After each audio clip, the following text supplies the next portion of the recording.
우리를 향한 하나님의 계획을 청사진처럼 보여주는 말씀이 있습니다. 바로 에덴 동산이에요. 에덴 동산은 곧 이 땅 위에 이루어진 하나님의 나라라, 이렇게 말씀드릴 수 있겠습니다.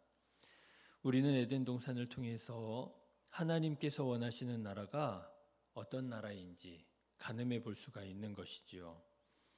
그러면 에덴 동산이 어떤 곳이었느냐? 여러분, 에덴 동산을 우리가 여러 가지로 설명할 수 있겠지만 무엇보다도 한마디로 말하자면 하나님께서 통치하시는 곳이라, 이렇게 말씀드릴 수 있겠습니다. 에덴 동산을 하나님께서 만드셨잖아요. 그리고 하나님께서 그 동산을 다스리시는데 어떻게 표현이 되느냐? 동산 중앙에 있는 선악과와 생명나무 열매를 먹지 마라, 하나님께서 말씀하십니다. 여러분, 이것은요 그냥 하나님께서 이거는 너무나도 귀한 거니까 너희한테 허락할 수가 없어, 이거는 너희들 먹지 마, 그렇게 말씀하신 것이 아니고요. 에덴 동산 한가운데에 선악과와 생명나무를 먹지 마라 라고 하시는 이 말씀은 에덴 동산의 주인이 하나님이라고 하는 사실을 우리에게 가르치고 있는 것입니다. 다 너희가 임의로 마음껏 할 수 있지만 이것만큼은 하면 안 돼 라고 하시는 그 말씀의 뜻은 에덴은 하나님 거야 라고 하는 뜻이라고 하는 거예요. 여러분, 하나님의 나라는 어떤 곳이냐? 하나님께서 통치하시는 곳입니다. 아무리 좋은 곳이라고 할지라도 하나님께서 통치하시지 않는 곳은 에덴이 될 수가 없는 것이고요. 하나님의 나라, 천국이 될 수가 없는 거예요. 이렇게 말씀드릴 수도 있을 것 같아요. 교회로 모였습니다. 성도들이 열심히 모여가지고요, 아주 그냥 서로 사랑하고 아주 그냥 즐거운 시간을 가져요. 아주 깊은 친교를 나누고요. 그런데 그럼에도 불구하고 그 모임이 하나님의 통치가 이루어지지 않는다고 한다면, 하나님의 말씀이 선포되어지고 하나님의 말씀에 아멘으로 화답하고 하나님께서 다스리시지 않는 곳이라고 한다면, 아무리 좋은 곳이라 할지라도 거기가 하나님의 나라라고 할 수가 없는 거예요. 친목단체, 그런 게 되는 것이죠. 또 에덴 동산이 어떤 곳이었느냐? 성경 말씀을 보면은요, 하나님과 사람이 친밀한 교제를 나누는 곳이 에덴 동산이었다, 이렇게 말씀드릴 수 있겠습니다. 성경 말씀을 보니까요, 동산에 거니시는 하나님의 모습이 나와요. 의인화해서 우리에게 가르쳐 주시는 거죠. 하나님께서 우리처럼 두 발이 있으시겠습니까? 그런 건 아니시겠지요. 그런데 하나님께서 동산 사이에 거니셨다라고 하는 말은, 말하자면 에덴 동산에서 사람과 하나님이 깊은 친밀한 교제를 나누는 곳이었다 하는 것이지요. 하나님께서 에덴 동산을 만드신 이유, 목적이 바로 여기에 있는 것입니다. 사람과 사랑의 교제를 나누시기 원해서 하나님께서 에덴 동산을 만드셨다고 하는 것이지요. 여러분, 에덴 동산을 통해서 하나님께서는 우리에게 어떠한 삶을 살기를 원하시고, 또 하나님께서는 우리를 어떤 삶으로 이끄시기 원하시는지를 우리가 보게 되는 것이지요. 시간이 정말 화살처럼 빠르게 지나가고 있지 않습니까? 시간이 빠르게 지나서 우리 육신의 장막이 무너지게 되면 믿음으로 산 우리는 이렇게 좋은 천국에 가게 될 줄로 믿습니다. 눈물도 없고요, 아픔도 없는 천국에서 우리를 누구보다도 사랑하시는 하나님과 함께 하나님의 통치 가운데에서, 그 친밀한 사랑의 교제 가운데에서 영원히 살아가게 될 줄로 믿습니다. 자, 그런데 여러분, 성경을 보면은요, 이렇게 천국을 소망하며 믿음으로 살아가는 사람들이 이 땅에서도 누리는 복이 있더라고 하는 거예요. 사람이 죄를 지어서 이 하나님의 나라가 깨어져 버렸잖아요. 에덴 동산에서 쫓겨나게 되었잖아요. 그런데 그럼에도 불구하고 천국을 소망하며 살아가는 믿음의 사람들이 이 땅 가운데에서 누리게 되는 복이 있는데 그게 뭐냐면요. 깨어진 이 세상 속에서도 하나님의 나라를 경험하면서 하나님의 나라를 누리면서 살아가는 복을 얻게 된다고 하는 것입니다. 물론 이 세상에 많은 아픔이 있습니다. 죄로 인하여 우리가 겪게 되는 고난이 있는 것이지요. 그럼에도 불구하고 하나님께서는 우리를 사랑하셔서 죄로 인해서 깨어진 관계를 다시 회복시켜 주시고 치유와 회복의 역사를 경험하게 하신다라고 하는 거예요. 언제요? 우리가 에덴 동산에 그 하나님의 통치를 받아들일 때요.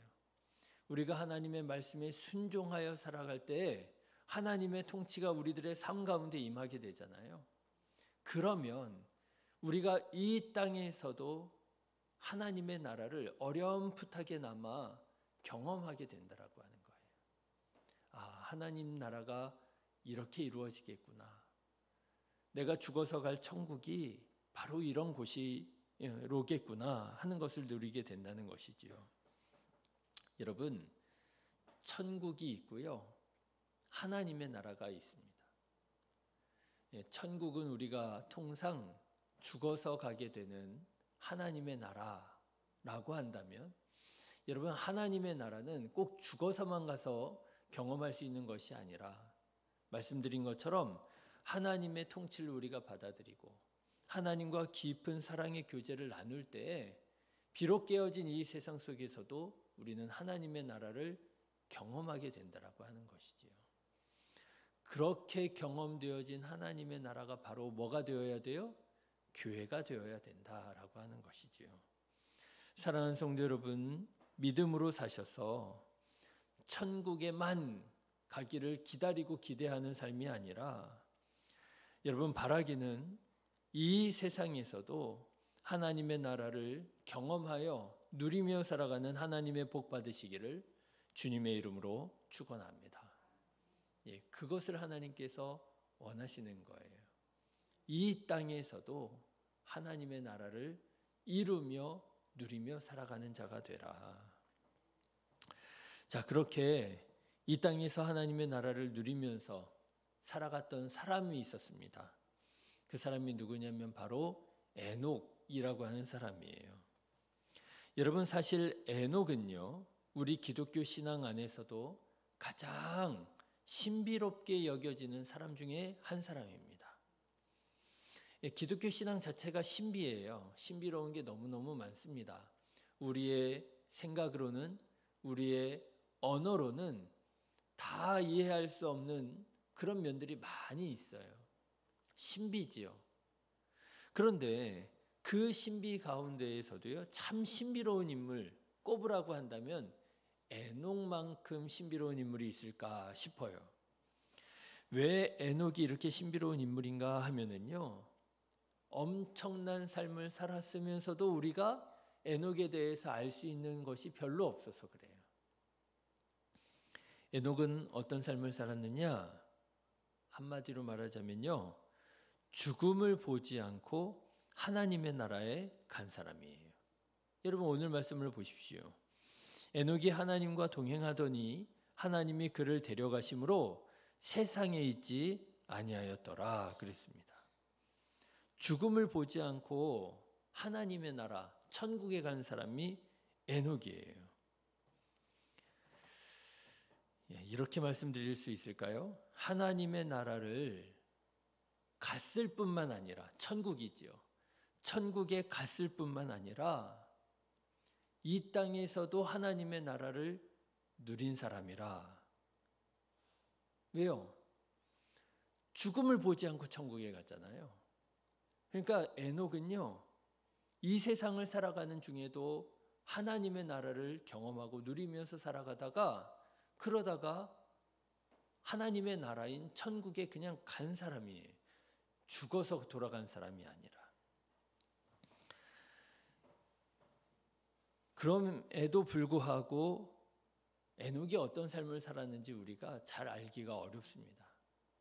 그래서 신비로운 인물이라고 하는 것이죠. 그런데 에녹에 대한 말씀이 너무 적어서 아쉬운 중에도 여러분 성경 말씀은 우리에게 에녹에 대해서 아주 중요한 아주 결정적인 단어 하나를 우리에게 주셨는데 그게 바로 동행이라고 하는 단어입니다. 여러분 5장 24절 말씀을 보면은요. 딱 한 단어 나와요. 에녹에 대해서. 에녹이 하나님과 동행하더니, 그렇죠? 에녹이 하나님과 동행하더니 하나님이 그를 데려가심으로 세상에 있지 아니하였더라. 그렇습니다. 여러분 성경은 에녹의 삶, 에녹의 성품, 에녹의 믿음, 에녹의 순종, 에녹의 열심, 이런 모든 것들을요, 에녹에 대한 모든 것들을요, 이 한 단어, 동행이라고 하는 단어에 싹 담았어요. 에녹이 하나님과 동행했다. 그런데 이렇게 에녹이 하나님과 동행하는 삶을 살았을 때 에녹은 죽어서 천국에 가는 정도만 아니라 살아서도 하나님 나라를 경험했을 뿐만 아니라 그래서 죽지도 않고 하나님께서 천국으로 데려가셨다라고 하는 거예요. 저는 이 에녹의 삶을 그렇게 말씀드리고 싶어요. 이 세상에서 살 때나 천국에 가서 살 때나 에녹에게는 크게 다르지 않았다는 거예요. 여러분 우리는 그런 생각을 많이 하잖아요. 내가 죽어서 천국에 빨리 가야 내가 이 꼴 보지 않고 살지. 그렇잖아요. 정말 세상 살다 보면 진짜 좀 짜증나고 화나고 억울하고 아프고 힘들고 그런 일들이 너무나도 또 많지 않습니까? 그러다 보니까 순간순간 정말 그리스도인들이 그런 생각하면 사실은 안 돼요. 안 되는데도 그냥 빨리 죽으면 좋겠다 이런 생각하잖아요. 하나님 천국에 빨리 가야 내가 이런 아픔도 경험하지 않고 나를 사랑하시는 하나님 품에 안겨서 좀 편안하게 쉬고 싶다 그런 생각하잖아요. 그런데요. 여러분 에녹은 어떤 사람이었느냐? 물론 에녹은 하나님을 믿는 사람으로서 천국을 소망하며 천국을 바라보며 살았겠지요. 그런데요. 천국을 소망하며 천국을 바라보며 살았다고 해서 이 세상에서 짜증내고 화내고 억울하고 그렇게 산 게 아니고요. 이 세상에서 살할 때에도 마치 천국 살듯이 살아간 사람이 에녹이라는 거예요.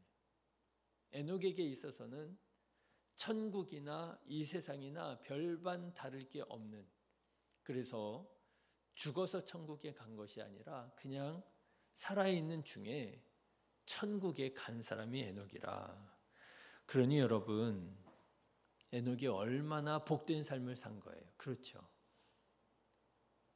에녹이 얼마나 복된 삶을 산 거예요. 죽지 않고 천국에 간 게 큰 복이 아니더라고요. 뭐가 정말 큰 복입니까? 이 세상에서 살아가는 동안 천국처럼 살아간 거. 그게 정말 큰 복이더라고요. 다시 말하자면 에녹은 이 세상에서 하나님의 나라를 경험하면서 하나님의 나라를 누리면서 살아간 사람이더라고 하는 거예요. 여러분 이런 복 받으시기를 주님의 이름으로 축원합니다. 내가 더러워서 내가 이 꼴 정말 보지 말아야지, 빨리 죽어야지 이런 말하는 게 아니고요. 이런 생각하는 게 아니고요. 하나님의 말씀에 통치 받으면서 하나님의 도우심을 경험하면서 물론 깨어진 이 세상에 죄로 인하여 우리가 당하는 아픔이 있고 문제가 있지만 그럼에도 불구하고 이기며 승리하며 살아가는 우리 성도님들 되셔서요. 정말 이 세상에서도 하나님의 나라 누리며 살아가게 되시기를 주님의 이름으로 축원합니다. 자, 그러면 에녹은 도대체 어떻게 살았길래 하나님과 동행했다, 이런 설명을, 이런 기록을 남기게 되었을까? 여러분, 에녹에 대한 성경의 기록이 거의 없다고 말씀을 드렸잖아요. 그런데 신약 성경에 에녹에 대한 말씀이 또 나옵니다. 뭐 길게 나오지 않아요. 역시 짧게 나옵니다. 그런데 이 신약 성경에서는요, 에녹이 하나님과 동행함으로 라고 하는 이 동행이 어떤 것이었는지를 좀 가늠해 볼 수 있는 그런 말씀이 나와요. 히브리서 11장 5절의 말씀인데요. 여러분, 제가 한번 읽어드릴게요. 믿음으로 에녹은 죽음을 보지 않고 옮겼으니, 그죠? 죽음을 보지 않고 옮겼으니 하나님이 그를 옮기심으로 다시 보이지 아니하였느니라. 그는 옮겨지기 전에 하나님을 기쁘시게 하는 자라 하는 증거를 받았느니라. 여러분, 조금 표현이 달라졌지요? 구약에서는 하나님과 동행하는 자라 이랬는데요. 신약 성경에서는요, 하나님을 기쁘시게 하는 자라 이렇게 표현이 달라집니다. 그런데 한 절 더 있어요. 믿음이 없이는 하나님을 기쁘시게 하지 못하나니 하나님께 나아가는 자는 반드시 그가 계신 것과 또한 그가 자기를 찾는 자들에게 상 주시는 이심을 믿어야 할지니라. 에녹은요, 하나님을 기쁘시게 하는 자라 하는 증거를 얻었다는 거예요. 그게 동행하는, 하나님과 동행하는 삶이라고 할 수 있겠지요. 그런데 어떻게 하나님을 기쁘시게 하는 자라고는 증거를 얻었느냐? 믿음으로 얻었다는 거예요. 믿음으로. 어떤 믿음이요? 믿음이 두 가지로 설명되어 있습니다.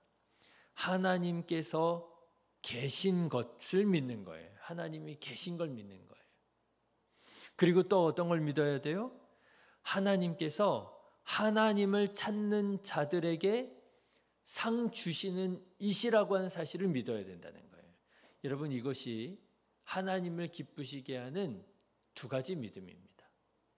하나님이 계심을 믿어야 되고요. 하나님께서 하나님을 사랑하고 하나님을 찾는 자들에게 복을 주시는 하나님이라고 하는 사실을 믿어야 된다는 거예요. 에녹이 이 믿음이 있을 때에 하나님을 기쁘시게 하는 자라고 하는 증거를 얻었고요. 그것이 바로 하나님과 동행하는 삶이라 할 것이고요. 그랬을 때 에녹은 이 세상에서 살 때나 죽어서 천국에 갔을 때나 별반 다르지 않은 이 세상에서도 천국을 경험하면서 살아가는 사람이 되었더라라고 하는 것이죠. 여러분, 이 믿음이 있으시기를 주님의 이름으로 축원합니다. 하나님, 살아계신 하나님이심을 여러분 믿으십시오. 지금도 하나님께서 나와 함께 계시고요. 지금도 하나님께서 우리들의 삶에 간섭하고 계시고요. 하나님께서 나를 가장 좋은 길로 인도하신다라고 하는 사실을 믿으시기를 바랍니다. 이 믿음이 있어야 하나님을 기쁘시게 할 수가 있어요. 그리고요, 여러분 바라기는 하나님께서 상 주시는 이심을 믿으시기를 주님의 이름으로 축원합니다. 가끔 우리가 세상을 살아가다 보면 그렇게 느껴질 때가 있습니다. 하나님께서 계시지 않는 것 같고, 하나님께서 내 삶에 간섭하지 않는 것 같고, 하나님께서 내 음성에 귀 기울이시지 않는 것 같고, 하나님께서 안 계신 것 같기도 하고, 믿음이 흔들릴 때가 있습니다. 의심이 가득 찰 때가 있습니다. 그런데 여러분, 그때 믿으셔야 한다라고 하는 거예요. 하나님, 나와 함께 계시지. 하나님, 내 기도를 듣고 계시지. 하나님께서 나의 고난과 아픔과 상처를 알고 계시지. 하나님께서 나를 이 모든 문제로부터 해결하도록 인도하고 계시는 것을 내가 믿어야지. 여러분, 하나님께서 우리와 함께 하심을 믿으시고 하나님 나를 가장 좋은 길로 인도하여 주시옵소서 기도하면서 주님과 동행하며 이 삶을 살아 나아가는 우리 성도님들 다 되시기를 주님의 이름으로 축원합니다. 하나님께서 응답하시고 하나님께서 해결해 주시고 하나님께서 역사하실 줄로 믿습니다. 기도하겠습니다.